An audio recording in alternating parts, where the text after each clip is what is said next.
बड़ी खबर इस बीच, उत्तराखंड के 6 राजनीतिक दलों को इलेक्शन कमीशन का नोटिस। 6 साल से निष्क्रिय दलों को नोटिस किया गया है जारी। सभी 6 दलों ने 2019 से किसी चुनाव में नहीं लिया है हिस्सा। सभी दलों को 15 दिनों के अंदर इलेक्शन कमीशन को देना होगा जवाब।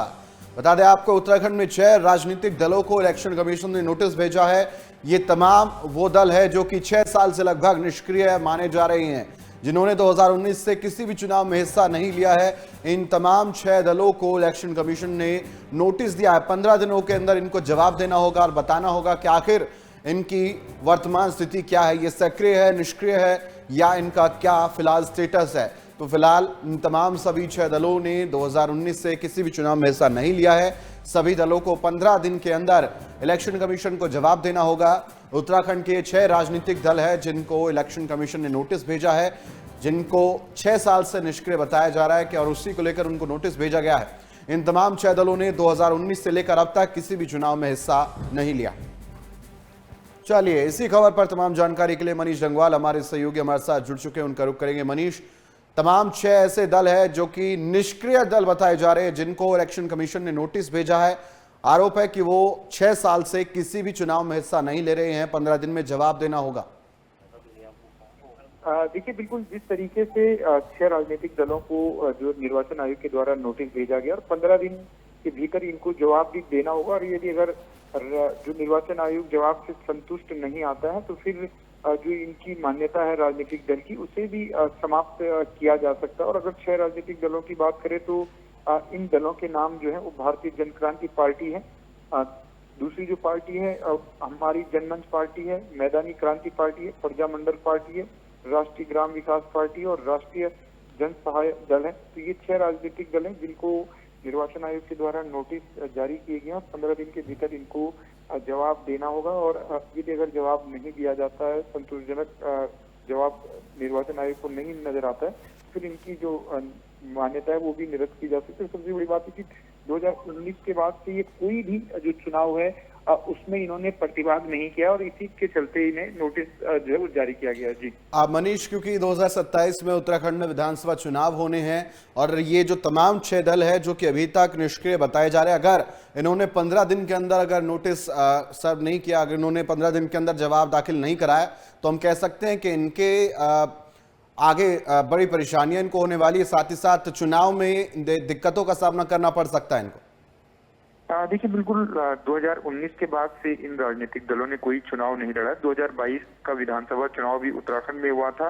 2019 का लोकसभा चुनाव में जरूर जो है वो कुछ राजनीतिक दल प्रतिभाग उन्होंने किया था, लेकिन उसके बाद लोकसभा का चुनाव भी हुआ, विधानसभा का चुनाव भी हुआ, उनमें इनकी प्रतिभागिता शून्य के बराबर रही है। तो इस लिहाज से 2027 का जो विधानसभा चुनाव होना है उसको लेकर जो है वो निर्वाचन आयोग जो कसरत कर रहा है। तो ऐसा माना जा रहा है कि यदि अगर ये राजनीतिक संतुष्टजनक जवाब नहीं देते हैं तो फिर इनकी मान्यता जो है वो निर्वाचन आयोग खत्म कर सकता है, और आगे इनके पास कोई विकल्प फिर जो है वो चुनाव में प्रतिभाग करने के लिए राजनीतिक दल के रूप में नहीं रहेगा।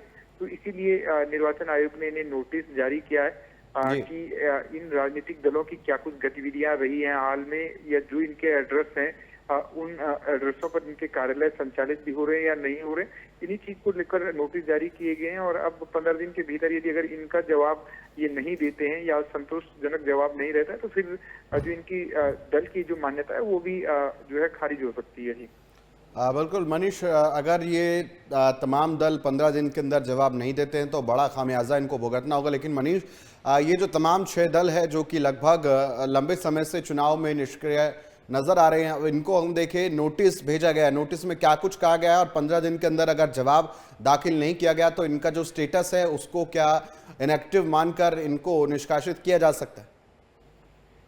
देखिए, नोटिस में जो बातें कही गई हैं वो यही कही गई हैं कि जो एक राजनीतिक दल होता है वो लगभग सभी चुनाव में प्रतिभाग भी करता है, चाहे वो विधानसभा का चुनाव हो, लोकसभा का चुनाव हो, या फिर स्थानीय स्तर के जो चुनाव होते हैं, निकाय चुनाव हो, पंचायत चुनाव हो, उनमें राजनीतिक दलों की भागीदारी रहती है। लेकिन इनकी जो भागीदारी है वो अब शून्य के बराबर है। लिहाजा इनसे यही चीज नोटिस में पूछी गई है कि आपकी क्या कुछ जो है वो गतिविधियां राजनीतिक पार्टी के रूप में है, क्या कुछ क्रियाकलाप आपके हैं, और अगर यदि ये 15 दिन के अंदर जवाब नहीं देते हैं या जी। जो इनसे जानकारियां मांगी गई हैं उनका जवाब नहीं देते हैं, तो फिर इन राजनीतिक दलों के ऊपर खतरा मंडरा रहा है कि राजनीतिक दल की मान्यता खत्म हो सकती है। लेकिन एक तरह से क्या कह सकते हैं कि ये 6 के 6 राजनीतिक दल हैं, ये खुद भी इतने निष्क्रिय वास्तव में हो चुके हैं कि ये राजनीतिक दल के रूप में जो है वो आगे संचालित इनके कार्यक्रम हो नहीं बिल्कुल रहे हैं। मनीष, अब देखना होगा कि 15 दिन में ये दल जवाब देते हैं या फिर इन पर एक्शन होता है। बहुत बहुत शुक्रिया आपका तमाम जानकारी के लिए। वही उत्तराखंड के मुख्यमंत्री पुष्कर सिंह धामी दिल्ली दौरे पर है। इस दौरान मुख्यमंत्री पुष्कर सिंह धामी केंद्रीय मंत्री शिवराज सिंह चौहान से मुलाकात करेंगे। साथ ही सीएम धामी तमाम केंद्रीय मंत्रियों से भी मुलाकात करेंगे। वहीं दिल्ली रवाना होने से पहले सीएम ने कहा कि 2 दिन पहले केंद्रीय गृह मंत्री अमित शाह से फोन पर उत्तराखंड को लेकर जानकारी ली। इसके बाद उन्होंने कहा कि दिल्ली दौरे पर उत्तराखंड के मुद्दे को लेकर कई केंद्रीय मंत्रियों से भी मुलाकात वो करेंगे।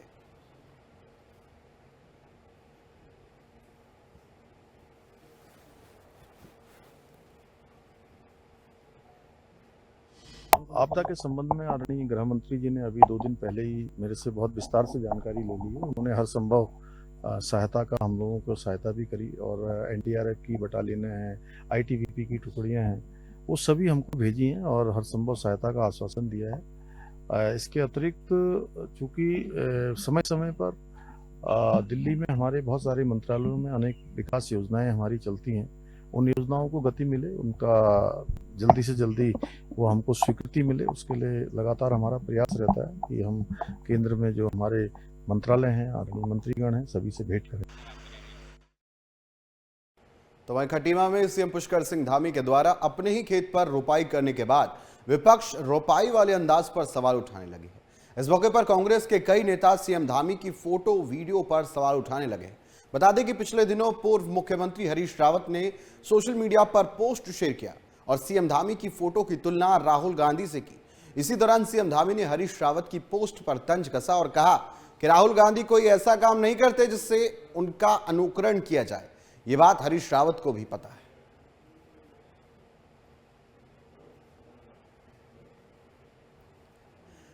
चलिए, इसी पर ज्यादा जानकारी के लिए मनीष ढंगवाल हमारे सहयोगी हमारे साथ जुड़ चुके हैं, उनका रुख करेंगे। मनीष, मुख्यमंत्री पुष्कर सिंह धामी ने अपने फार्म हाउस पर अपने खेतों में रुपाई की तस्वीरें उन्होंने साझा की। इस पर अब सियासत गरमाती हुई नजर आ रही है, सियासत हाई हो गई है। हरीश रावत ने राहुल गांधी से तुलना की है तो मुख्यमंत्री ने उसका जवाब भी दिया है। देखिए, बिल्कुल जिस तरीके से मुख्यमंत्री पुष्कर सिंह धामी की जो वीडियो और फोटोएं वायरल हुई थी जी, रुपाई की, उसको लेकर कहीं न कहीं विपक्ष जो है उसे एक राजनीतिक स्टैंड के रूप में नजर के तौर पर देख रहा था कि कहीं न कहीं किसानों को जो है वो साधने को लेकर मुख्यमंत्री पुष्कर सिंह धामी ने ऐसा कदम उठाया। लेकिन मुख्यमंत्री पुष्कर सिंह धामी का साफ तौर से कहना है और जो उन्होंने अब बयान भी दिया है, उनका ये पुश्तैनी खेत है और वो पहले से जो है वो खेती करते आए हैं। उनके पिता की बात हो या उनकी माँ की बात हो, उन्होंने अपने पसीने से इन खेतों को जो है वो सींचने का काम किया है और उन्होंने पहले भी इस तरीके से जो है वो खेती की है, रुपाई का काम उन्होंने किया है।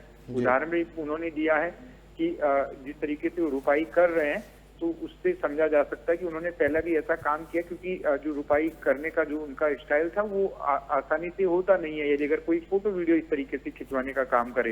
लेकिन जो पूर्व मुख्यमंत्री हरीश रावत, उन्होंने साफ तौर से कहा था और फोटो भी उन्होंने राहुल गांधी की वायरल करते हुए कहा था, रुपाई करते हुए की, जिसमें धान लगाने का काम राहुल गांधी कर रहे थे, कि हरीश रावत ने जो ये पोस्ट की थी उसमें उन्होंने कहा था कि राहुल गांधी से जो है वो सीखा है उत्तराखंड के मुख्यमंत्री पुष्कर सिंह धामी ने। और ये पुष्कर सिंह धामी को उन्होंने सराहना की थी कि चलो कुछ तो उन्होंने हरीश रावत से सीखने का काम किया था।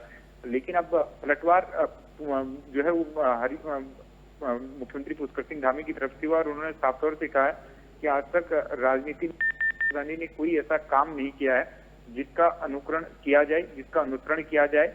और ये बात खुद जो है वो पूर्व मुख्यमंत्री हरीश रावत को भी पता है कि राहुल गांधी कोई ऐसा काम नहीं करते हैं जिसको हरीश रावत ने भी अपना लिया हो।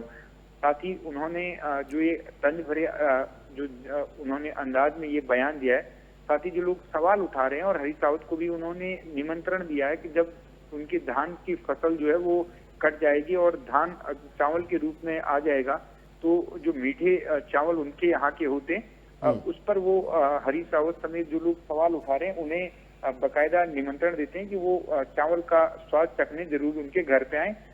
तो इस तरीके से देखें तो एक तरफ से जिस तरीके से आजकल मुख्यमंत्री का अंदाज फोटो और वीडियो को लेकर वायरल हो रहा है, उससे कहीं ना कहीं विपक्ष जो है वो जरूर जो है वो इस इशारे में देख रहा है कि क्या मुख्यमंत्री का जो ग्राफ है वो बढ़ तो नहीं रहा है, टीआरपी मुख्यमंत्री की बढ़ तो नहीं रही, इसीलिए विपक्ष भी इन चीजों को लेकर तंज कसता हुआ मुख्यमंत्री पर नजर आ रहा है। जी बिल्कुल मनीष, सही कहा आपने, बहुत बहुत शुक्रिया आपका तमाम जानकारी के लिए। तो फिलहाल सीएम धामी ने धान रोपाई की फोटो शेयर की, लेकिन उसको पूर्व मुख्यमंत्री हरीश रावत ने शेयर करके राहुल गांधी से तुलना की। अब तंज कसते हुए मुख्यमंत्री ने भी उसका जवाब अपने शब्दों में दिया।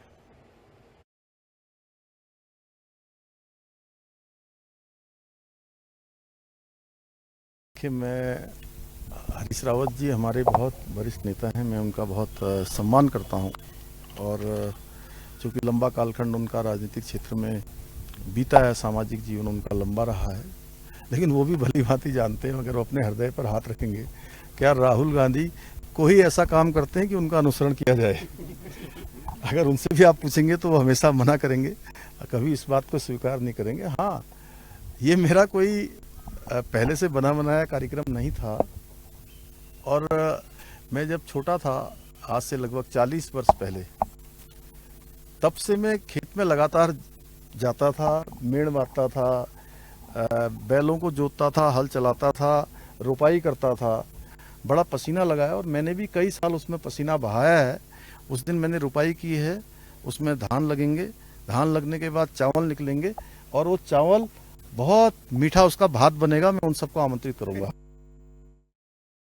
उत्तराखंड परिवहन निगम की ओर से परिवहन विभाग के बड़े मिनी इस बीच टेम्पो ट्रैवलर को शामिल किया गया। इस बेड़े में सीएम पुष्कर सिंह धामी ने देहरादून में परिवहन निगम के मिनी टेम्पो ट्रैवलर को हरी झंडी दिखाकर रवाना किया। इसके शुरुआती चरण में मसूरी से देहरादून और हल्द्वानी से नैनीताल के लिए 10 टेम्पो ट्रैवलर शुरू किए गए हैं और इसके जरिए लोगों को सस्ती दरों पर अच्छी सुविधाएं मिल सके।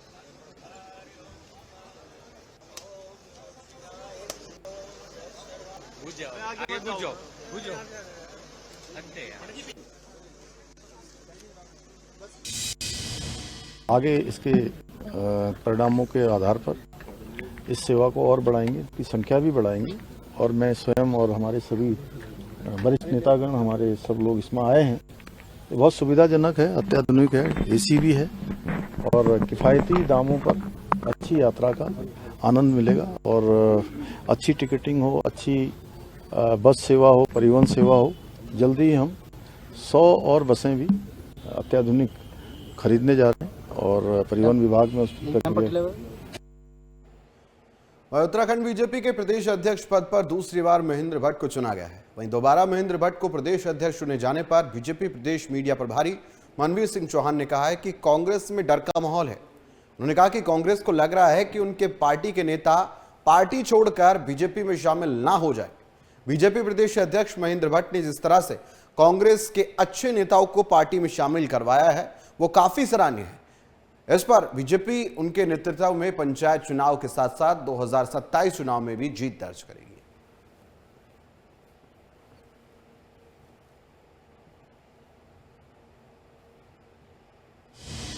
आदरणीय महेंद्र भट्ट जी को प्रदेश अध्यक्ष के रूप में चुना गया है और केंद्रीय नेतृत्व के द्वारा जिस प्रकार से आदरणीय महेंद्र भट्ट जी और उत्तराखंड के सभी कार्यकर्ताओं के द्वारा जिस प्रकार से आदरणीय महेंद्र भट्ट जी पर विश्वास व्यक्त किया गया है, निश्चित रूप से उनके जो पिछले हमारे 3 साल का जो कार्यकाल है उस कार्यकाल की उपलब्धियों के आधार पर उनको ये इनाम पार्टी ने दिया है। तो निश्चित रूप से जिस प्रकार से कांग्रेस पार्टी में जो अच्छे लोग थे कांग्रेस के, जो कहीं ना कहीं देश के बारे में अच्छा सोचते थे, प्रदेश के बारे में अच्छा सोचते थे, उनको भी भारतीय जनता पार्टी में शामिल करने का एक रिकॉर्ड आदरणीय महेंद्र भट्ट जी के द्वारा बनाया गया है और दोबारा आदरणीय महेंद्र भट्ट जी को प्रदेश अध्यक्ष की बागडोर मिलने से कांग्रेस में एक डर का माहौल पैदा हो गया है।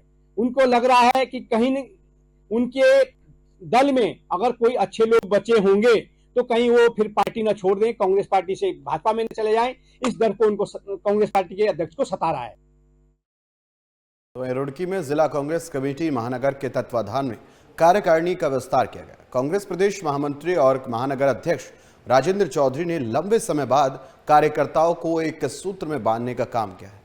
इस दौरान उन्होंने बताया कि रुड़की में समस्याओं का अंबार है, जिनका निपटारा करने की जिम्मेदारी अब कांग्रेस करेगी। उन्होंने कहा कि जिले की समस्याओं को लेकर कांग्रेस पार्टी काम करेगी।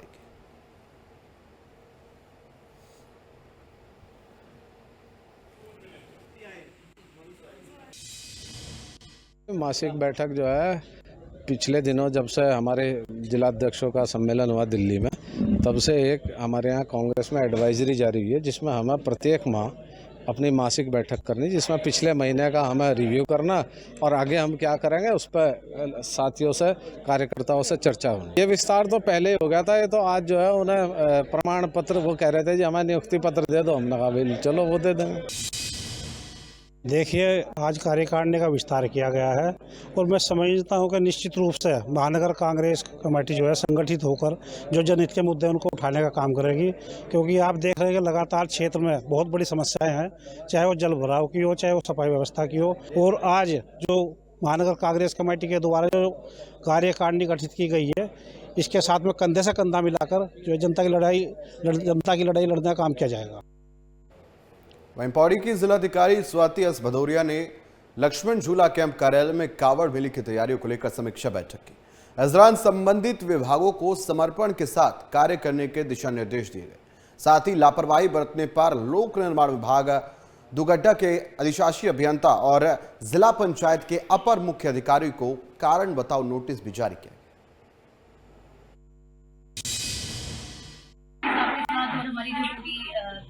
बिजली, पानी, रोड आदि सभी के साथ में पूरा कांवड़ क्षेत्र का निरीक्षण किया।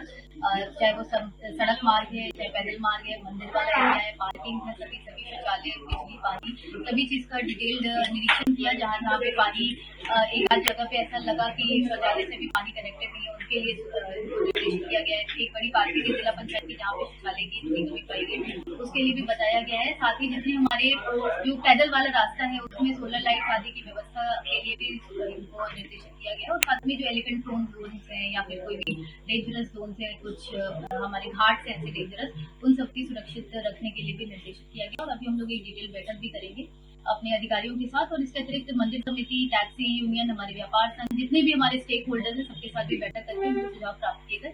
तदनुसार हम लोग जो और एक्स्ट्रा उनके सजेशंस के अनुसार भी कार्य करेंगे। वहीं अल्मोड़ा नगर निगम में नगर आयुक्त, लेखाधिकारी और सहायक नगर आयुक्त की स्थायी नियुक्ति की मांग को लेकर सफाई कर्मचारियों ने अनिश्चितकालीन धरना दिया। कर्मचारियों ने बताया कि नगर निगम बनने के बाद से ही वेतन और पेंशन भुगतान में लगातार देरी हो रही, जिससे उन्हें आर्थिक परेशानियों का सामना करना पड़ रहा।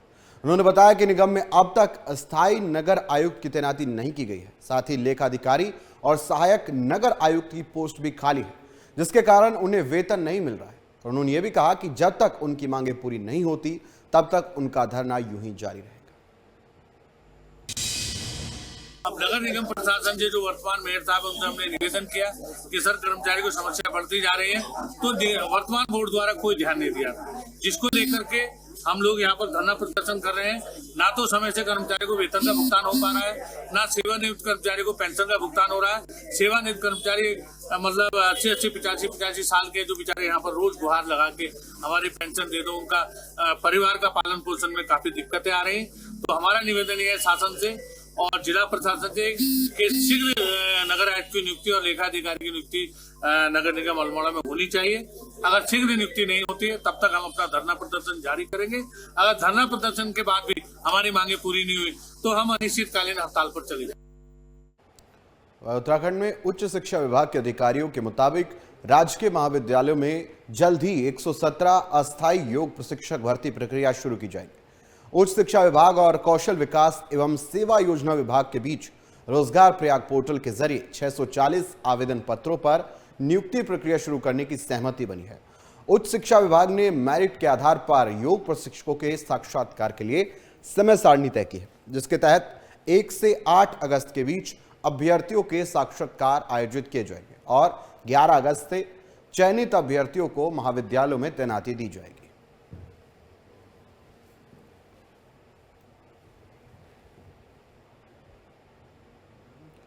हरिद्वार जिलाधिकारी मयूर दीक्षित का अवैध खनन माफियाओं के खिलाफ लगातार कार्रवाई का सिलसिला जारी है।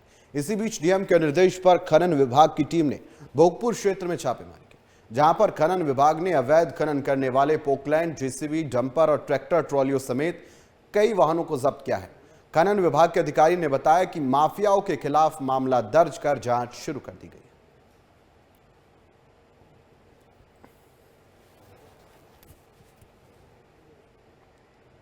तो वहीं उत्तराखंड में पंचायत चुनाव के लिए नामांकन की प्रक्रिया पूरी हो चुकी है।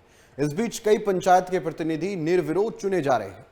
इसी कड़ी में पहली बार नाथुपुर पाडली में ग्राम प्रधान का चुनाव लड़ रही रेखा देवी को निर्विरोध ग्राम प्रधान चुना गया है।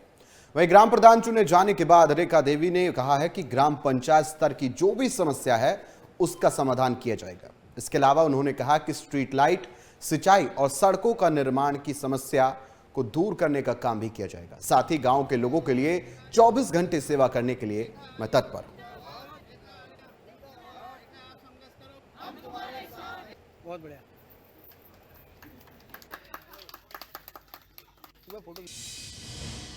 और मैंने संघर्ष लिया है कि मैं इस काम को पूरा करूंगी आगे को, और मैं अपने जनता नाथपुर पार्टी वालों का धन्यवाद देना चाहती हूँ कि उन्होंने मुझे निर्विरोध चुना है।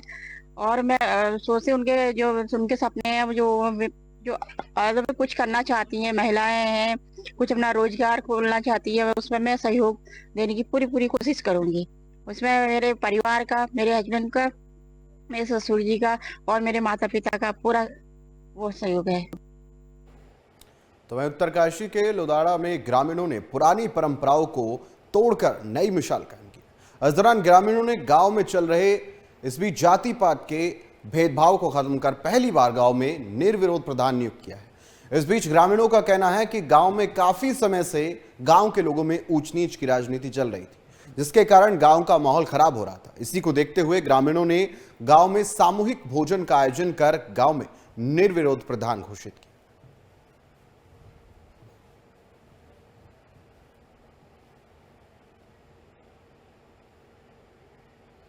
भारतीय भूवैज्ञानिक सर्वेक्षण विभाग की ओर से उत्तराखंड के 4 जिलों के लिए भूस्खलन की चेतावनी जारी की गई है। विभाग ने कल के लिए उत्तराखंड की टिहरी, रुद्रप्रयाग, चमोली और उत्तरकाशी जिलों में भूस्खलन की संभावना जताई है और सावधानी बरतने के निर्देश भी दिए। साथ ही भारतीय मौसम विज्ञान केंद्र के चलते टिहरी, उत्तरकाशी और रुद्रप्रयाग में भारी बारिश का रेड अलर्ट भी उन्होंने जारी किया, जिसके बाद सभी जिलों के जिलाधिकारी, आपदा प्रबंधन अधिकारी, पुलिस और एसडीआरएफ को अलर्ट रहने के निर्देश दिए गए। बता दें कि उत्तराखंड में बारिश, बाढ़ और भूस्खलन के कारण हालात बहुत खराब हैं।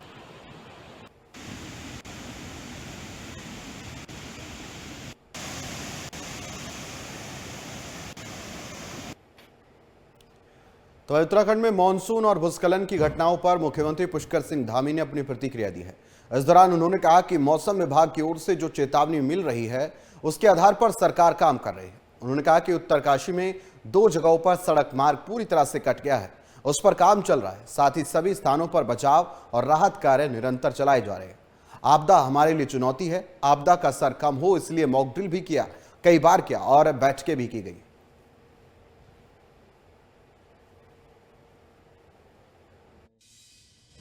मौसम विभाग जैसी भविष्यवाणी कर रहा है उसके आधार पर हम काम कर रहे हैं। और कल मैंने उत्तरकाशी क्षेत्र में 2 स्थानों पर जो सड़क मार्ग हमारा पूरी तरह से कट गया है, सिलाई बेंड के पास बड़ी बादल फटने के बाद वहां पर बड़ा एक लैंडस्लाइड हुआ था और उस पर काम चल रहा है। जल्दी से जल्दी बैली ब्रिज जोड़ने की वहां पर योजना चल रही है। इसी प्रकार से अन्य स्थानों पर भी जो आपदा आई है हमारी, चाहे वो रुद्रप्रयाग और चमोली जनपद में हो या उत्तरकाशी में हो, सभी स्थानों पर बचाव और राहत कार्य लगातार निरंतर रूप से चलाए जा रहे हैं। देखिए, आपदाओं का आना चूंकि वो हमारे उसमें नहीं है, लेकिन आपदाओं का असर कम करें हम।